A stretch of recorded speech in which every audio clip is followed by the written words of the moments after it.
Et bienvenue à cette autre édition de Global Conversation. Nous sommes à Conakry où le président Alpha Condé a accepté de nous recevoir. Bonjour Monsieur le Président et merci de cette opportunité. Bienvenue à Guinée. Voilà. Alors avec votre permission, je souhaiterais qu'on commence par un sujet qui domine l'actualité depuis quelques jours. Depuis quelques semaines, on observe des manifestations qui sont nées de votre désir de doter ou de changer la Constitution, de doter votre pays justement d'une nouvelle Constitution. Et l'opposition y a réagi de façon, une partie de l'opposition y a réagi de façon assez négative, estimant que ce n'était pas opportun de le faire. Alors vous, pourquoi pensez-vous que c'est nécessaire d'aller vers cette nouvelle constitution? D'abord, il faut remonter à l'histoire. Pourquoi je n'ai pas fait une constitution? Moi, je suis venu, j'ai dit à la population, j'ai hérité d'un pays, mais pas d'un État. Et il n'y avait pas d'électricité, il n'y avait pas de route, il n'y avait pas d'eau, il n'y avait pas d'hôtel, etc. Donc la priorité pour moi de la Guinée, c'était d'abord de résoudre des questions de fond. Et macroéconomique, économique, de doter le pays d'infrastructures. Nous avons réussi. Donc, dans un monde moderne aujourd'hui, la Guinée a besoin d'une constitution qui répond aux besoins du monde actuel, qui n'a rien à voir avec les élections présidentielles. Pour le moment, on parle d'une nouvelle constitution, qui parle des insuffisances de l'ancienne constitution et des avancées. En général, quand un chef d'État sortant change la constitution, c'est parce qu'au bout, il fait sauter le mandat pour pouvoir se représenter. Est-ce que vous direz que concernant la Guinée, c'est un scénario qui peut arriver? D'abord, on ne verra pas la constitution. L'article 51 dit que le président de la République peut, après avis constitutif du président de l'Assemblée nationale, présenter une constitution au peuple et soumettre à la Cour constitutionnelle pour voir que ça ne touche pas aux principes fondamentaux de la République. Donc déjà, ni au point de vue de la légalité, au point de vue de la légalité, on ne veut rien, puisque c'est prévu par la Constitution. Deuxièmement, la légitimité, elle est populaire. Donc, une fois que le peuple s'est exprimé, à ce moment-là, on a une nouvelle Constitution. Savoir maintenant qui va être candidat ou pas, ça dépend des partis politiques, parce que c'est les partis qui présentent les candidats.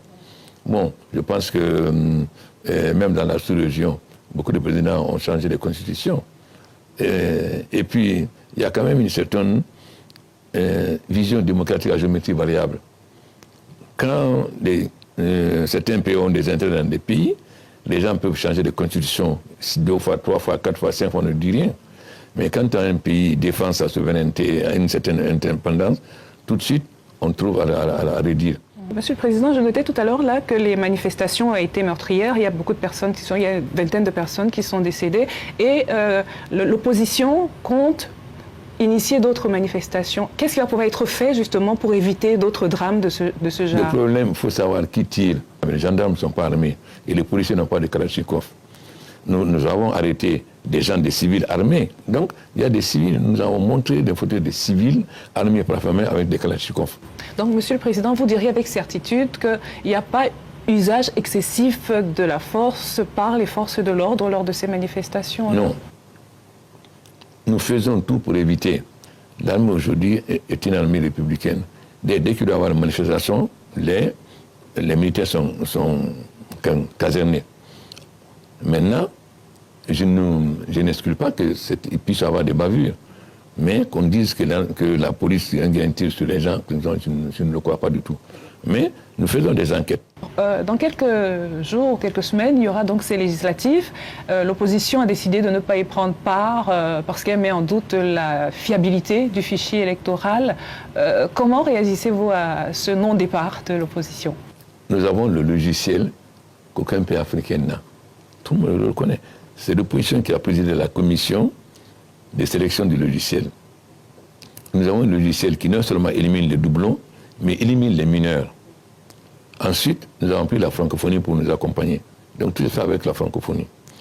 Donc, l'opposition, c'est très bien. Ils ont raconté des histoires. C'est-à-dire, ils se sont précisés de parler sans même attendre les résultats effectifs du référendum, du recensement, qui demandent aujourd'hui ce qu'ils ont raconté. Et ils disent, on fera tout pour empêcher ces élections. Nous, on fera tout pour les élections aient lieu dans la transparence, dans le calme. Et le gouvernement prendra toutes les dispositions pour cela. Merci, Monsieur le Président, de nous avoir accordé cette interview. Je vous en prie. Merci beaucoup.